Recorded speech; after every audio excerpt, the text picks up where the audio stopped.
तो हम कार्यक्रम की शुरुआत मंगल उच्चारण के साथ करेंगे।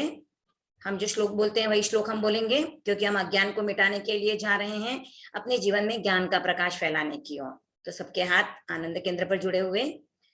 अज्ञानतिमिरान्धानां ज्ञानाञ्जन शलाकया चक्षुरुन्मीलितं येन तस्मै श्री गुरवे नमः। तस्मै श्री गुरवे नमः। बनते लास्ट टाइम जैसे हम चतुर्विंशति स्तव का अर्थ देख रहे थे, उस समय पे हमारी क्लास बीच में डिस्टर्ब हो गई थी, तो वो हम कंटिन्यू करेंगे। आज वो कंप्लीट हो ही जाएगा। उसके पहले जो कुछ क्वेश्चंस, जो डाउट्स आ रहे हैं कि प्रतिक्रमण क्यों करना चाहिए, हम क्यों करें, क्यों सीखना चाहिए, तो वो सब चीजों के डाउट एक बार हम क्लियर कर लें। उसके बाद हम चतुर्विंशति स्तव के अर्थ की तरफ बढ़ेंगे। तो सबसे पहले तो प्रतिक्रमण क्या होता है वो हम समझेंगे।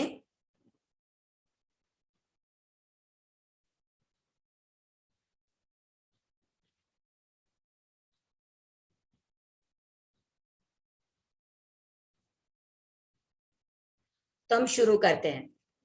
तो आप देखिए, आपको स्लाइड दिखाई जा रही है, आप समझिए। कुछ नहीं समझ में आए तो आपको नेक्स्ट क्लास में उसके डाउट्स पूछने हैं, या आप अपने व्हाट्सएप ग्रुप में भी अपने डाउट्स डाल सकते हो। ठीक है, तो हम शुरुआत करेंगे। सबसे पहले प्रतिक्रमण क्या होता है और हमें क्यों करना चाहिए, उसकी तरफ जा रहे हैं। तो प्रतिक्रमण शब्द का अर्थ क्या है, तो वो हम समझे। अशुभ प्रवृत्ति, यानी जो हमारी मिसडीड या बैड कंडक्ट हमसे दिन भर में होते हैं, किनके प्रति, जो एक इंद्रिय से लेके 5 इंद्रिय तक के जीव हैं, उनके प्रति अगर हमारी कोई मिसडीड या बैड कंडक्ट होती हैं, उनसे हम शुभ प्रवृत्ति की ओर आते हैं। यानी उनके लिए हम सॉरी बोलते हैं, मिच्छामि दुक्कडम बोलते हैं, और वापस अपने आप को प्यूरिफाई करने की कोशिश करते हैं। अब उसके और मीनिंग क्या है, तो अपनी भूलों को देखना, यानी मैंने कहाँ कहाँ पे मिस्टेक्स की थी, मैंने किसके साथ क्या किया था, वो देख के उसके लिए प्रायश्चित्त लेना, यानी पनिशमेंट। तो ये पनिशमेंट जो हम लेते हैं, उससे हम प्यूरिफाई हो जाते हैं। It's a bath of our soul. हम लोग रोज स्नान करते हैं अपनी बॉडी को क्लीन रखने के लिए। अगर एक दिन हम स्नान नहीं करें तो हमको अनइजीनेस फील होती है। पर हम क्या हमारी बॉडी को कभी स्नान करवाते हैं, हमारी सोल को कभी स्नान करवाते हैं? नहीं। तो उसको करने का जो मीडियम है, क्या हमारी सोल को हम स्नान करवाएंगे तो पानी डाल के साबुन लगा के करवा पाएंगे, या उसको स्पॉन्ज भी कर पाएंगे? नहीं कर पाएंगे, क्योंकि हम सोल को देख नहीं पाते।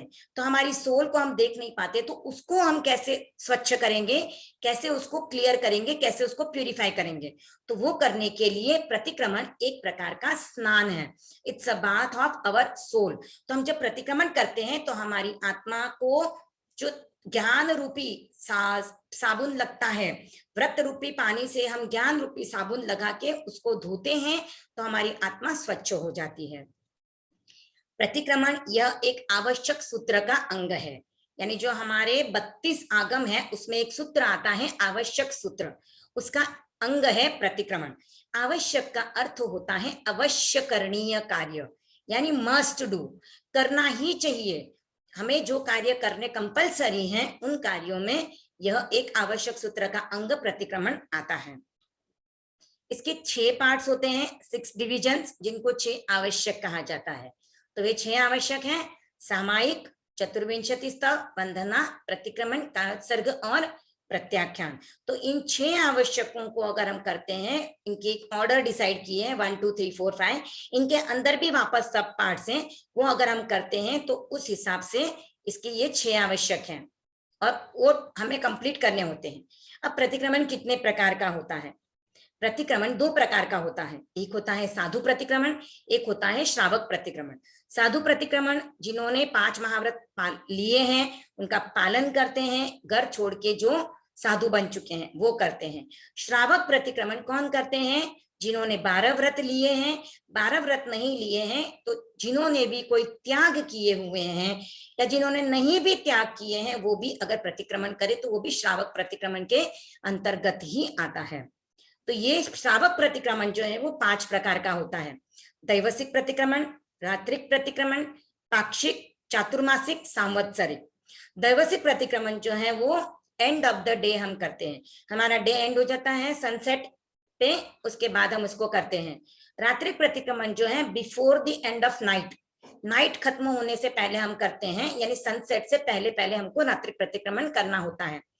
पाक्षिक प्रतिक्रमण जो है वो एवरी 15 डेज में, यानी 15 डेज खत्म होते हैं उस समय पे हमको पाक्षिक प्रतिक्रमण करना है। चातुर्मासिक प्रतिक्रमण जो है वो end of 4 months, every 4 months में हमें ये प्रतिक्रमण करना होता है। और सांवत्सरिक प्रतिक्रमण जो है वो वंस इन अ ईयर, साल में हम एक बार करते हैं। अब देखिए श्रावक प्रतिक्रमण के 5 प्रकार हैं बच्चों, और कहा जाता है कि श्रावक को भी डेली प्रतिक्रमण करना चाहिए। अगर कोई डेली नहीं कर पाए तो उसको एवरी 15 डेज में करना चाहिए।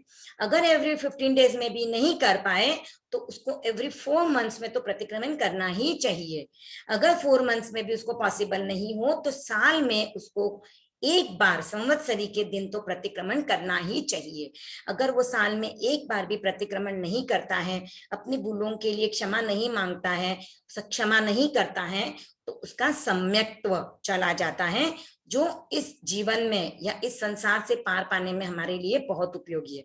सम्यक्त्व का अर्थ होता है कि जो चीजें जैसी हैं, जो फैक्ट्स है उनको वैसा ही देखना, अपोजिट नहीं समझना। जैसे तीर्थंकर भगवान ने जो जो चीजें जैसी बताई हैं उन चीजों को वैसे वैसे समझना, उसको कहते हैं सम्यक्त्व। जैसे तीर्थंकरों ने कहा है कि त्याग में धर्म है, यानी अगर आप त्याग करते हो तो आपका धर्म होता है, अगर आप त्याग नहीं करते हो तो आपका धर्म नहीं होता है। जैसे आप सामायिक पचकते हो तो आप सावध्य पापों से बचते हो, पापकारी कामों से बचते हो। अगर सामायिक नहीं पचकते हो तो पापकारी कर्म कर रहे हो। तो ये जो बातें हैं वो वैसे की वैसे समझना, उसे कहते हैं सम्यक्त्व। अब प्रतिक्रमण हमें कब करना चाहिए, ठीक है, एक तो हमने देख लिया कि टाइप्स ऑफ प्रतिक्रमण क्या है, अब हमें कब करना चाहिए। कब करना चाहिए, तो हम इसे दिन में 2 बार कर सकते हैं।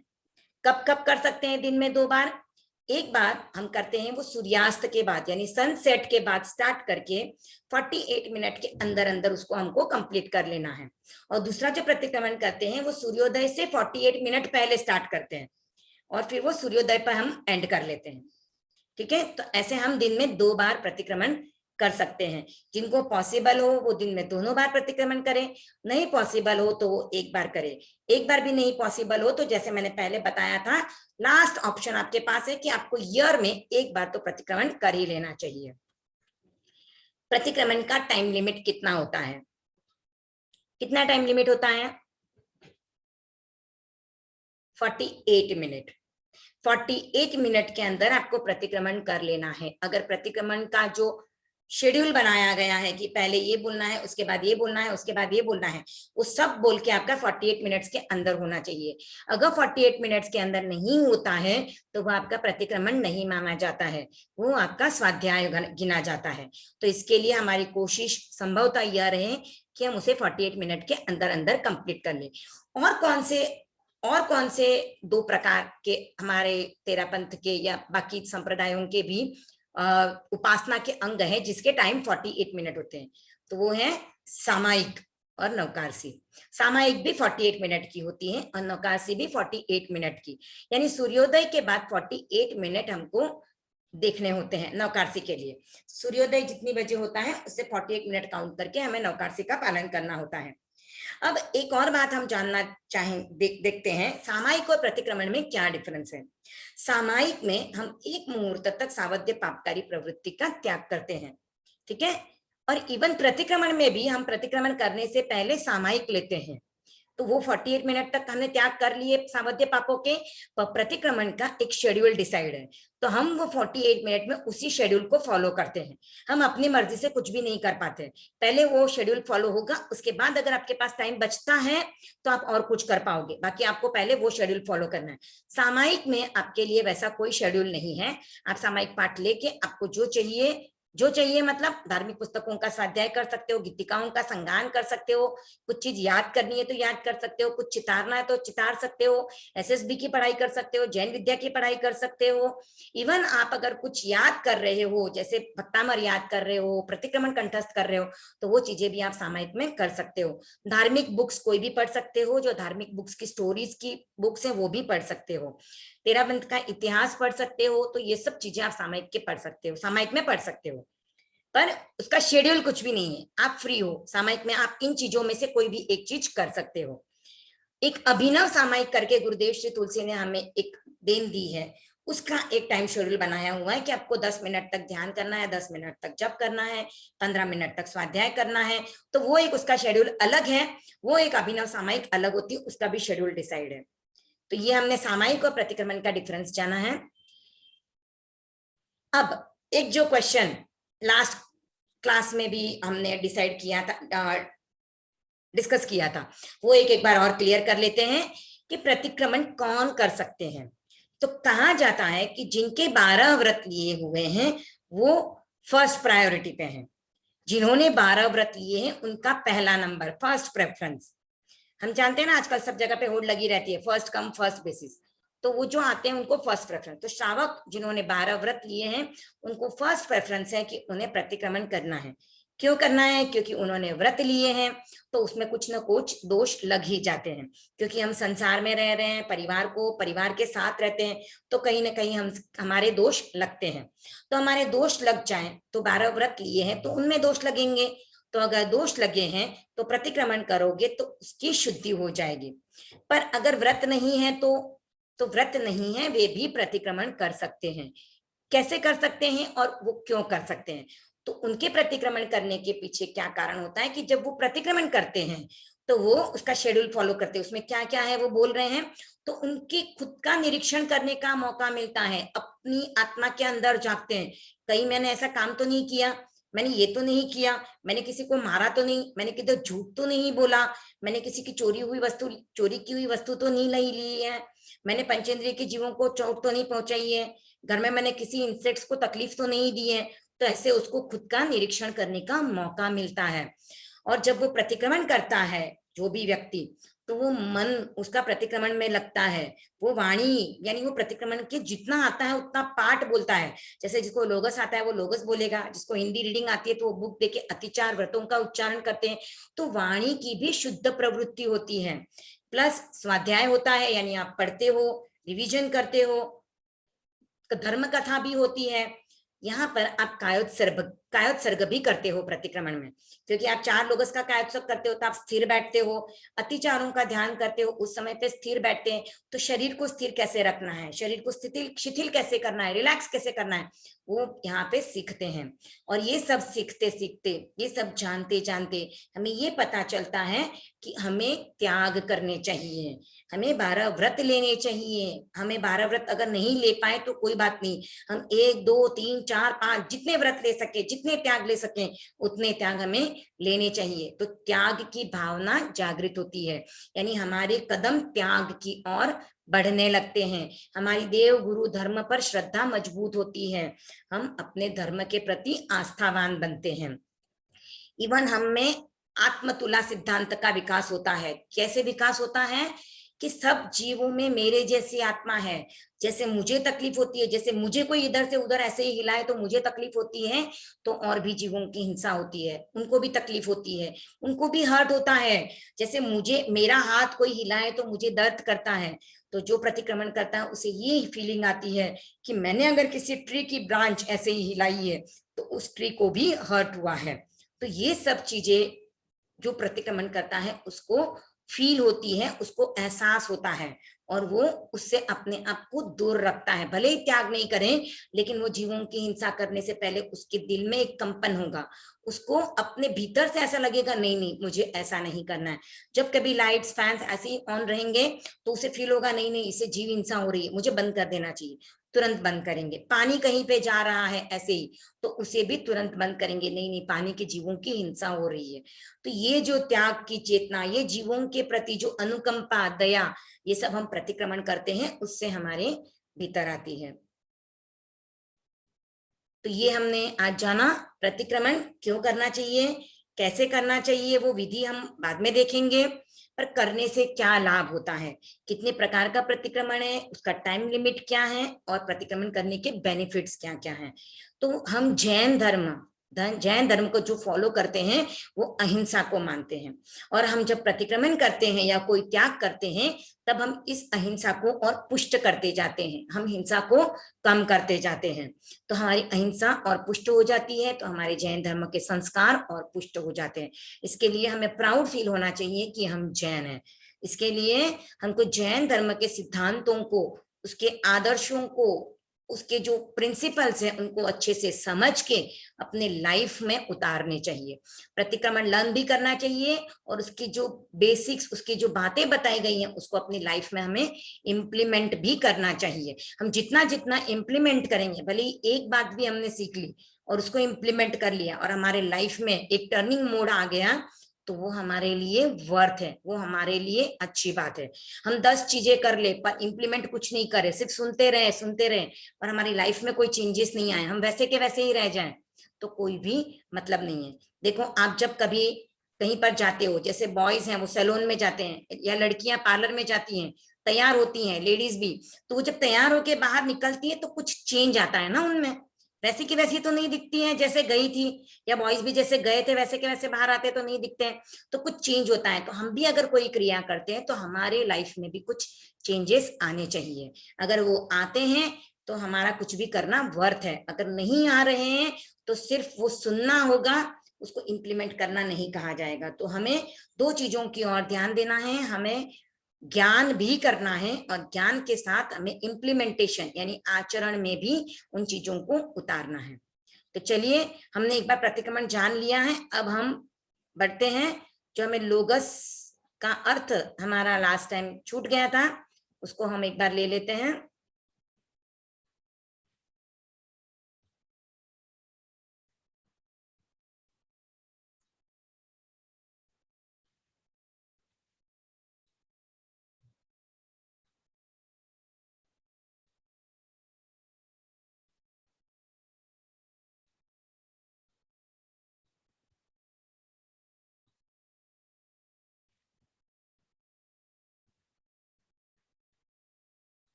तो हमने फोर्थ पद्य तक देखा था, फिफ्थ पद्य से हम शुरू करेंगे।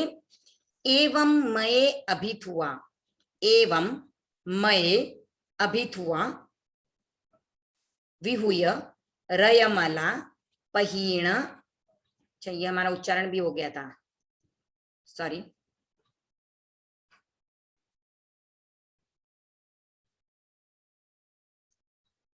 तो हमने देखा था कि लोगस में 2 से लेकर 4 यानी 2 to 4 पद्य जो हैं उसमें 24 तीर्थंकरों के नाम आ जाते हैं। चतुर्विंशति स्तव यानी 4 + 20 24 तीर्थंकरों की स्तुति यहाँ पर बोल बोल के की जा रही है। तो तीर्थंकरों के गुण, तीर्थंकरों के नाम लेकर उनकी स्तुति की जा रही है। और हम जो संसारी जीव हैं वो बहुत सेल्फिश होते हैं, तो एंड में हम कुछ न कुछ डिमांड कर ही लेते हैं। हम जानते हैं कि अरिहंत जो हैं या तीर्थंकर जो हैं वो हमें कुछ देने आने नहीं वाले हैं, पर फिर भी हम उनसे मांग लेते हैं कि हमें क्या क्या चाहिए, तो वो 5th 6th 7th पैराग्राफ में आ जाता है। तो 5th पद्य जो है उसका अर्थ देखेंगे, एवं मये अभिथुआ, यानी इस प्रकार मेरे द्वारा स्तुति किए गए। तो हमने 24 तीर्थंकरों के नाम ले लिए हैं और उनकी स्तुति हमने की है। तो अब हम बोल रहे हैं कि मैंने इस तरह 24 तीर्थंकरों की स्तुति कर ली। विहुय रयमला पहीण जर मरणा, तो ये जो मैंने जिनकी स्तुति की वो 24 तीर्थंकर कैसे हैं, तो विहुय रयमला पहीण जर मरणा, यानी पाप रूपी कर्म रज यानी मिट्टी, एक प्रकार की मिट्टी। तो ये ऐसे देखो तो मिट्टी नहीं है, पर कर्म की जो रज यानी कर्म के जो मिट्टी के कण, कर्म के जो पुद्गल हमारी आत्मा के आके कांटेक्ट कर लेते हैं और हमारी आत्मा के गुणों को आवृत कर देते हैं, ढक देते हैं। जैसे अगर हम आकाश आसमान में देखें, जो सन है, जब बारिश के दिन होते हैं और क्लाउड्स उसके ऊपर आ जाते हैं तो क्लाउड्स की वजह से सन दिखाई नहीं देता है। वैसे ही इन कर्म की रजों से यानी कर्म रूपी मिट्टी से हमारे आत्मा के जो मूल गुण है वो दिखाई नहीं देते। तो ये कर्म रूपी रज जो है वो बादल की तरह, क्लाउड्स की तरह हमारी आत्मा के गुणों के आगे आ जाती हैं और उसके गुणों को ढक देती है, जैसे सन ढक दिया जाता है।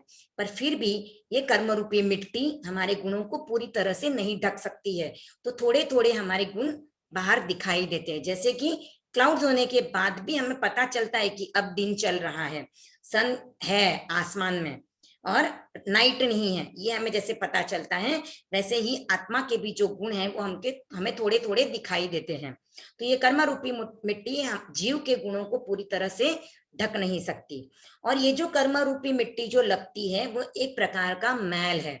तो इस मैल से और इस कर्म रूपी मिट्टी से ये जो तीर्थंकर हैं, 24 तीर्थंकर, वो उनको ये कर्म रूपी मिट्टी और मैल नहीं लगा हुआ है, वो उससे रहित है। रहित यानी विदाउट कर्म और विदाउट इस प्रकार का मैल है, उनको ऐसा कोई भी मैल नहीं लगा हुआ है। और उनमें क्या क्वालिटीज है, उनको कभी भी बुढ़ापा नहीं आएगा, वो कभी भी ओल्ड नहीं होंगे और वो कभी भी मरेंगे भी नहीं। इवन वो अब जन्म भी नहीं लेंगे, क्योंकि अब ये उनका लाइफ खत्म होने के बाद वो सिद्ध हो जाएंगे, तो उनका बर्थ भी नहीं होगा, उनकी डेथ भी नहीं होगी। तो उनको जो बर्थ और लाइफ के बीच की स्टेजेस हैं, चाइल्डहुड, यंग होना एंड देन ओल्ड होके डेथ हो जाना, तो ये कोई भी स्टेजेस अब उनकी नहीं आने वाली है। और वो इतने श्रेष्ठ, इतने ऊपर अपर लेवल पे चले गए हैं, इसीलिए मैंने उनकी स्तुति की है। अब ये ऐसे जो तीर्थंकर हैं वो कितने हैं, 24 जिणवरा। तो ऐसे तीर्थंकर सिर्फ 24 हैं और वही जिनवर हैं। जिनवर यानी जो जिन होते हैं, राग द्वेष को जीतने वाले, उनसे भी ऊपर। तो क्योंकि राग द्वेष को जीतने वाले तो केवल ज्ञानी भी होते हैं, पर उन सब में भी ये ऊपर 24 जिनवर हैं। तो ये जो 24 तीर्थंकर हैं ये सिर्फ 24 हैं और वो सबसे ऊपर हैं, श्रेष्ठ हैं, सभी केवलियों में ऊपर हैं। तो ये 24 हैं। तिथयरा में पसीयंतु, तो ये जो तीर्थंकर है वो मुझ पर प्रसन्न हो, यानी मुझ पे कृपा दृष्टि बनाए रखे, मुझे फेवरेबल, मुझसे फेवरेबल रहे, मुझ पर प्रसन्न हो, यानी मेरे साथ फेवरेबल हो। मैं जो मांगू मुझे दे, मुझे जो चाहिए उसमें मुझे हेल्प करे। इस तरह से हम उनकी प्रसन्नता यानी उनसे फेवर मांग रहे हैं।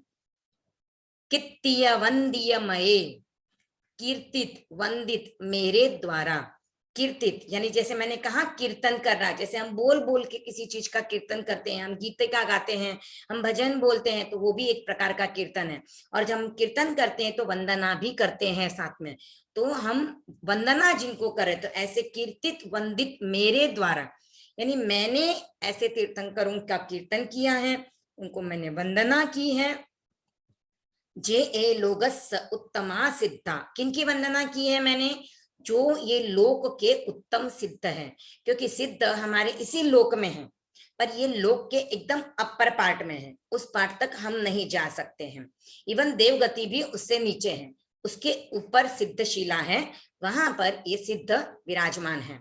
तो ये लोक के एकदम एंड पार्ट में है, इसलिए यहाँ पे कहा है कि ये जो लोक के उत्तम सिद्ध हैं।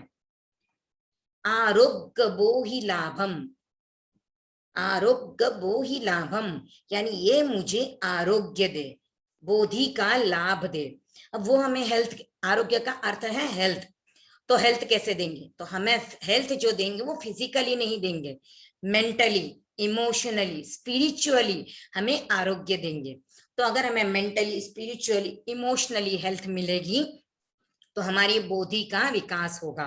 बोधि यानी हमारी रीजनिंग पावर, हमारा माइंड स्टेबल रहेगा, हम हमारी जो हमें जो डिसीजंस लेने हैं, हमें क्या करना चाहिए, क्या नहीं करना चाहिए, कौन सा कार्य गलत है, कौन सा कार्य सही है, उस चीज को हम जान के अच्छे कार्यों को करें जो हमारी आत्मा का कल्याण करे। और हमारी आत्मा का कल्याण हो वैसे कार्यों को हम करें। तो इसका मतलब ये नहीं है कि हमें संसार के सभी कामों को छोड़ना है।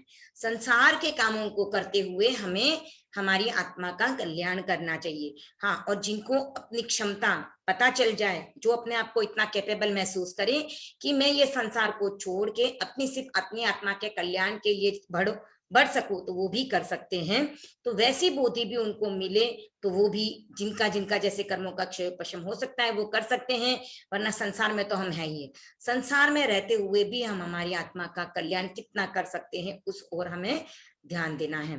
तो ये आरोग्य और बोधि का लाभ, ये 24 तीर्थंकर जिनके मैंने कीर्तन वंदन किया है, जो जन्म मरण की परंपरा से मुक्त हैं, जिनको कर्म रूपी मिट्टी रज नहीं लगी है, मुझे दे समाहिवर मुत्तमम दिंतु, मुझे उत्तम समाधि का वर दे। यानी मैं अपने आप में स्थिर रह सकूं, या अनुकूलता आए प्रतिकूलता, यानी मुझे फेवरेबल कंडीशन मिले लाइफ में या मुझे अनफेवरेबल कंडीशंस मिले, कोई मेरे साथ अच्छा व्यवहार करे, कोई मेरे साथ बुरा व्यवहार करे, जो भी व्यवहार करे मैं अपने आप को उत्तम समाधि में रखूं। यानी जो भी मुझे मिले उसे समभाव से सहन करूं और अपने आप को समाधि में रखकर अपनी आत्मा का कल्याण कर सकूं। ये जो तीर्थंकर हैं वो कैसे हैं? चंदेसु निम्मल यरा, यानी चंद्रमा से निर्मल है। यानी जो मून दिखाई दे रहा है आपको इमेज में, मून का जो लाइट है उसे एकदम ब्राइट और प्योर व्हाइट कहा जाता है। तो वैसा उससे भी निर्मल है ये तीर्थंकर, मून की लाइट से भी एकदम व्हाइट, एकदम प्योर, एकदम ऑस्पिशियस ऐसे हैं। तो विशेष निर्मल है, एकदम निर्मल प्योर। आइचेसु अहियम पयासयरा, यानी ये सूर्य से भी अधिक प्रकाश देने वाले हैं। सूर्य जितना प्रकाश देता है उससे भी अधिक प्रकाश देने वाले ये तीर्थंकर हैं। तो हम तो ये सृष्टि में रह रहे हैं, हम यहाँ पे रह रहे हैं, तो हम इन्हीं चीजों को जानते हैं कि चंद्र एकदम, मून जो है ब्राइट व्हाइट कलर का होता है, सन जो है एकदम लाइट का मेन सोर्स है, ऐसा हम जानते हैं। तो इसी हिसाब से यहाँ पर भी हम संसार में रहने वाले लोगों को समझाने के लिए इन चीजों को बताया गया है कि ये मून से भी प्योर है, मून से भी ब्राइट व्हाइट कलर के होते हैं और सन से भी ज्यादा लाइट हमें देते हैं। नेक्स्ट है सागर वर गंभीरा, यानी सागर को, यानी ओशन को हम सबसे ज्यादा डीप मानते हैं इस सृष्टि में, और एकदम गंभीर होता है क्योंकि उसके अंदर क्या क्या चीज पड़ी हुई है हमको पता भी नहीं चलता है ऊपर से देख के। तो वैसे ही ये तीर्थंकर जो है वो भी सागर के समान, ओशन के तरह एकदम गंभीर, डीप, गंभीर का अर्थ है डीप है, इतने डीप है कि उनके मन में क्या है वो हम जान नहीं पाएंगे, हम इवन उनको भी नहीं जान पाएंगे कि वे क्या है। हम जब उनके, हमारे गुरुओं के मुंह से सुनेंगे तीर्थंकर क्या है, या उनके बारे में हमें कोई ज्ञान देगा तो हमें पता चलेगा, वरना हमारी बुद्धि से हम उनको जान नहीं पाएंगे। तीर्थंकरों में इतना बल होता है, इतनी शक्ति होती है जिसकी हम इमेजिनेशन भी नहीं कर सकते। उनका सौंदर्य यानी उनका रूप इतना सुंदर होता है कि वो भी हमारी इमेजिनेशन के बाहर है, हम इमेजिन भी करें ना तो भी हमारी इमेजिनेशन के बाहर का उनका रूप है। तो उनकी हर चीज एकदम उत्तम, एकदम ऊपर के लेवल की होती है, एकदम टॉप मोस्ट लेवल की होती है। तो ऐसे जो तीर्थंकर है वो सागर सम गंभीर हैं, ओशन की तरह एकदम गंभीर हैं। ऐसे तीर्थंकर क्या करें? सिद्धा सिद्धिम मम दिसंतु, वे मुझे सिद्धि का वर दे, मुझे सिद्धि प्रदान करें। अब ये तीर्थंकर आपको आकर हाथ पकड़ के सिद्धि की ओर नहीं लेके जाने वाले हैं। हमें सिद्धि कैसे मिलेगी? इन्होंने जो रास्ता बताया है तीर्थंकरों ने, उस रास्ते पे हम चलेंगे। उन्होंने रास्ता बताया है सिद्धि प्राप्त करने का, ज्ञान दर्शन चारित्र तप। तो ये चार रास्तों पे अगर हम चलेंगे, इन चार मार्गों को हम समझ के ले लेंगे और उसके ऊपर अगर हम अपने कदम बढ़ाएंगे तो हम भी उनकी तरह एक दिन उस मोक्ष गति को, सिद्धशिला पे जाके विराजमान होंगे, सिद्धि गति नामक क्षेत्र को हम प्राप्त कर सकते हैं। और संसार का प्रत्येक जीव जिसमें मोक्ष में जाने की योग्यता है, जो डिजर्व करता है, वो एक न एक दिन सिद्धि को प्राप्त कर सकता है। करेगा ही ऐसे नहीं कह सकते, बट कर सकता है अगर वो पुरुषार्थ करे तो। और ये सिद्धि जो प्राप्त होगी वो कैसे प्राप्त होगी? मनुष्य गति, ओनली मनुष्य गति, one and the one, only one and the one option, सिर्फ एक ही ऑप्शन है। ये सिद्धि, ये सिद्धशिला नामक स्थान या सिद्धि गति नामक स्थान हमें सिर्फ और सिर्फ मनुष्य गति से ही मिल सकता है, बाकी कोई भी गति से नहीं मिल सकता। इसके लिए जब मैंने अभी थोड़ी देर पहले बताया था ना, देव गति में मनुष्य गति से भी ज्यादा फैसिलिटीज होती है। फैसिलिटीज भले ही हो, लेकिन उनमें त्याग करने की क्षमता नहीं है। हम में त्याग करने की क्षमता है, और उस त्याग के बल पर हम इस सिद्धशिला नामक क्षेत्र को प्राप्त कर सकते हैं। तो अब हम एक बार इसका इंग्लिश में उच्चारण देख लेते हैं। लोगस्य उज्जोयगरे धम्म तिथयरे जिणे अर्हन्ते कित्त इस्सम चौवी संपि केवली। लोगस्य उज्जोयगरे धम्म तिथयरे जिणे अर्हन्ते कित्त इस्सम चौवी संपि केवली। उसभ मजियम च वंदे संभवमभिनंदनं च सुमहिं च पौमप्पहं सुपासं जिणं च चन्दप्पहं वंदे। उसभ मजियम च वंदे संभवमभिनंदनं च सुमहिं च पौमप्पहं सुपासं जिणं च चन्दप्पहं वंदे। सुविहिं च पुफ्फदन्तं सीयल सिज्जंस वासुपुज्जं च विमलमणन्तं च जिणं धम्मं सन्तिं च वन्दामि। सुविहिं च पुफ्फदन्तं सीयल सिज्जंस वासुपुज्जं च विमलमणन्तं च जिणं धम्मं सन्तिं च वन्दामि। कुन्थुम् अरं च मल्लिं वन्दे मुनि सुव्वयं नमिजिणं च वन्दामि रिट्ठनेमिं पासं तः बद्धमाणं च।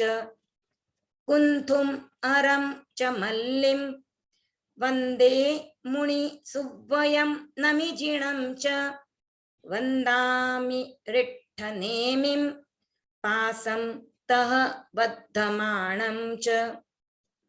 एवं मये अभिधुवा विहूय रयमला पहीण जरमरणा चौवीसंपि जिणवरा तिथयरा मे पसीयन्तु।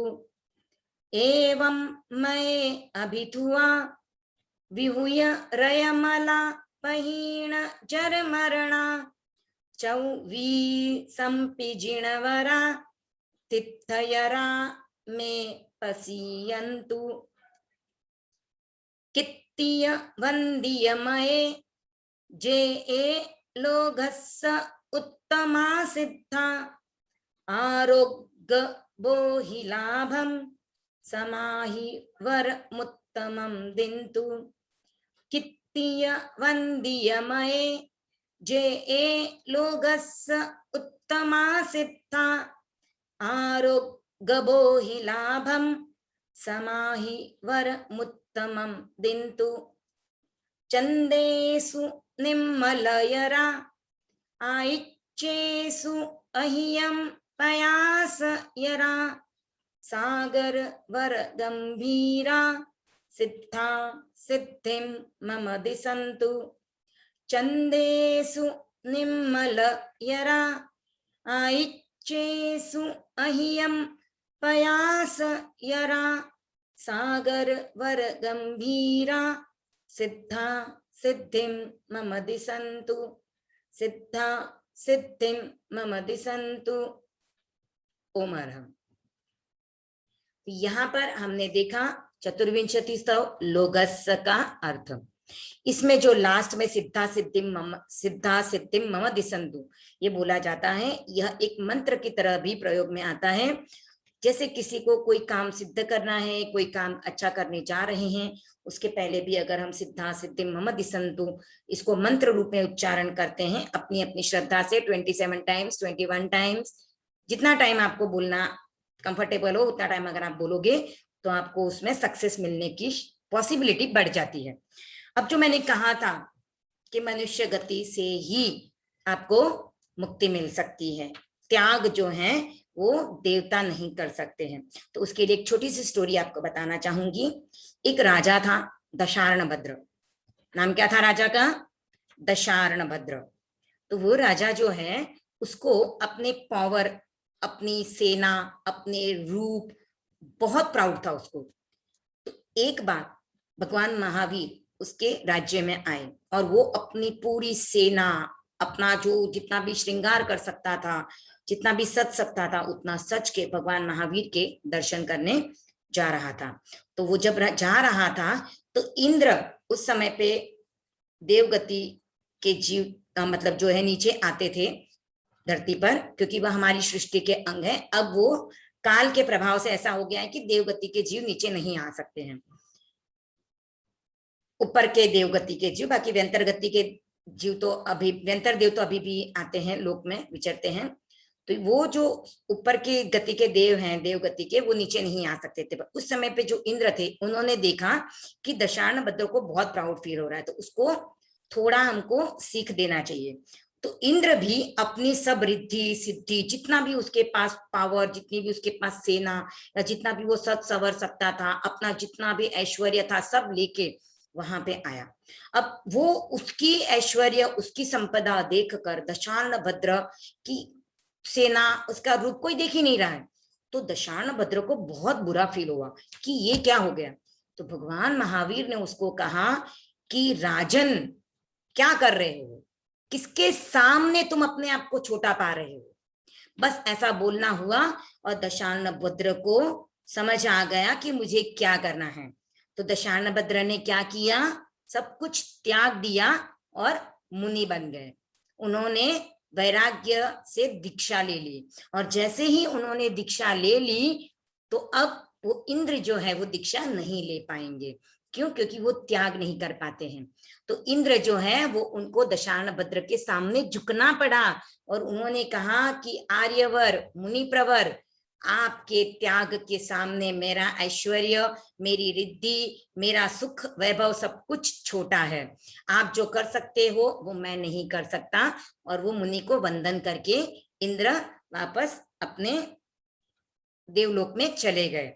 तो ये है मनुष्य के त्याग की ताकत। ये सिर्फ हमारे पास है जो हम मनुष्य गति के हैं जीव, और मनुष्य गति बड़ी मुश्किल से मिलती है। मनुष्य का जन्म इतना इजीली नहीं मिलता है जितना इजी हम सोच रहे हैं।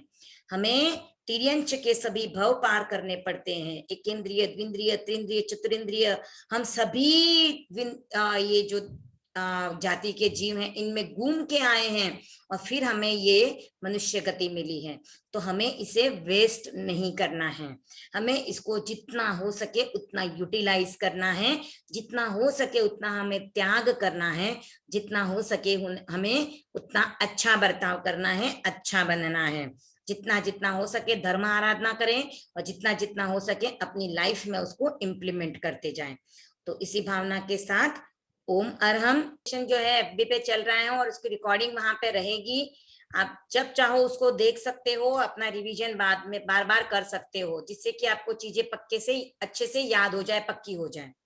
और सभी बच्चे ना, जब आप लोगों का क्वेरी टाइम होता है 8:45 to 9 तब तक सिर्फ आप अपनी क्वेरीज पूछें। आप ये नहीं पूछे कि मेरा मिस हो गया था तो क्या हुआ। तो क्या है, आप लोगों की जो भी क्वेरीज रह जाती हैं और आप उसे पेपर पे नोट डाउन करके रखें। अभी निहारिका का हैंड रेज है, काफी सारे प्रज्ञम का है, तो एक दो बच्चों को ले ले रेखा भाभी जी। हाँ ले लो, कोई बात नहीं। ठीक है, निहारिका, उसके बाद में प्रज्ञम रेडी रहे। निहारिका अपना क्वेश्चन पूछो प्लीज। मैम या बोलो। मैम एक्चुअली थर्सडे की क्लास में मिस की थी, तो मैं फेसबुक के पेज पे गई थी, लेकिन मुझे वहां पे दिखाई नहीं दे रहा था। आपको ढूंढना पड़ेगा, वो टॉप में ही नहीं रहता है, कभी कभी नीचे भी होता है। नहीं मैम, वो बोला है एक्सेप्ट नहीं किया आपने रिक्वेस्ट। नहीं तो हाँ, उसका रिकॉर्डिंग जो है ना, एक सेकेंड हाँ, रेखा हाँ। भाभी, एक सेकेंड बेटा, आपकी जो रिक्वेस्ट नहीं हुई ना डन, वो आज या कल में हो जाएगी। देन मैं ना अपने आपके ग्रुप में सारी रिकॉर्डिंग्स के लाइव फेसबुक के जो लिंक्स है ना वो शेयर करती हूँ हमेशा। आज शाम तक भी आ जाएंगे वापस वो। और आपका जो ऐड नहीं हुआ ना फेसबुक पे पेज, मतलब आपका नाम, वो ऐड हो जाएगा इन 2 days में, ठीक है ना? मैम हाँ, सिस्टम को बोलते हैं, हम आपका नाम ऐड कर लेंगे। ओके, प्रज्ञम बड़ाला।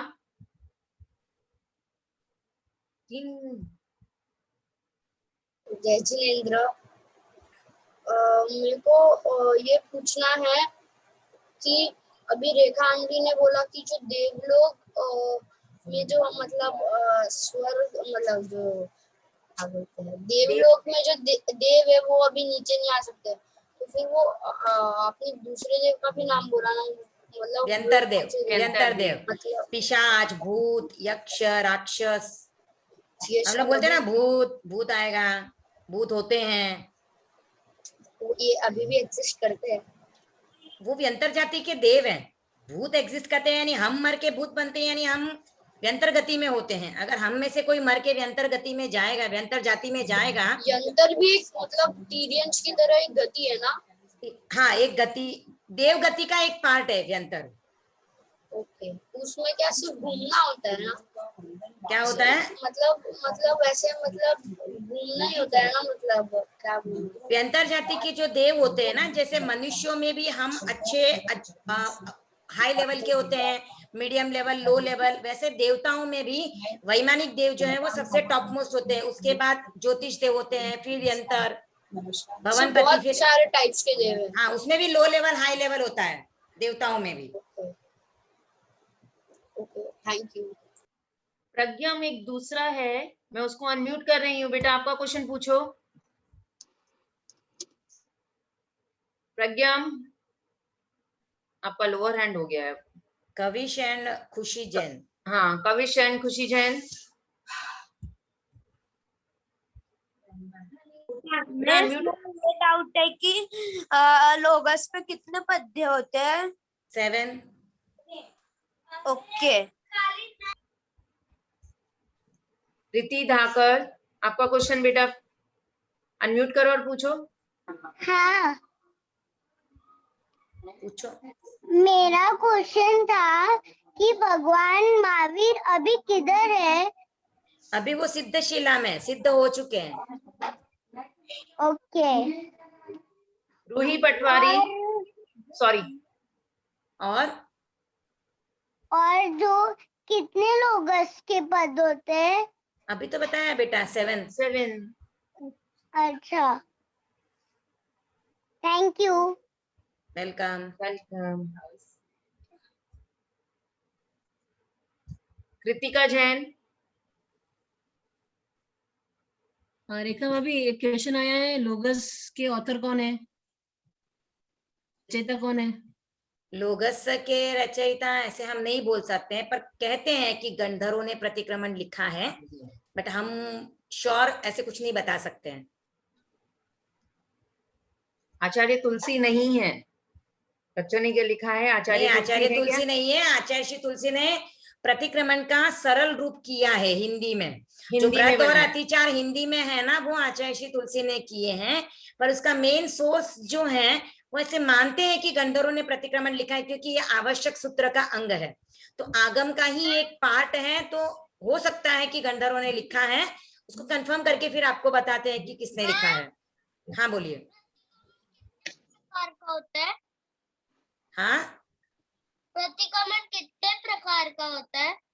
मेन में 2 प्रकार का होता है, साधु प्रतिक्रमण और श्रावक प्रतिक्रमण, और बाकी श्रावक प्रतिक्रमण के 5 टाइप्स होते हैं। ओके, धृति कौन सी गजेंद्र। तिथि पे करते हैं प्रतिक्रमण? पक्षी का प्रतिक्रमण जो होता है ना, वो या तो चतुर्दशी या पूर्णिमा, तो हमारे जैन पंचांग में लिखा हुआ आता है कि इस दिन पक्षी है, उस दिन होता है, और बाकी ऐसे तो आप डेली कर सकते हो प्रतिक्रमण, पर लोगस किसने लिखा? अभी बताया। Please don't repeat the question, ध्यान से सुनो, पहले कोई क्वेश्चन पूछ रहा है और आपका सेम क्वेश्चन है तो मत रिपीट कीजिए। कृतिका जैन, आपका क्वेश्चन, अनम्यूट करो अपने आप को।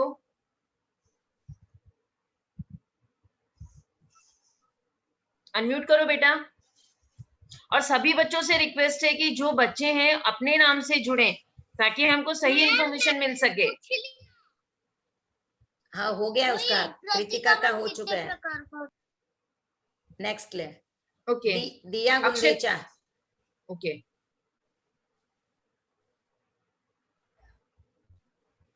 जिनके क्वेश्चन पूछ के हो गए वो अपने हैंड्स लो कर ले। प्रेक्षा राठौर,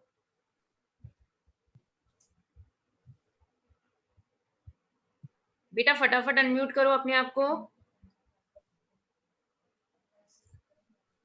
अक्षित राका,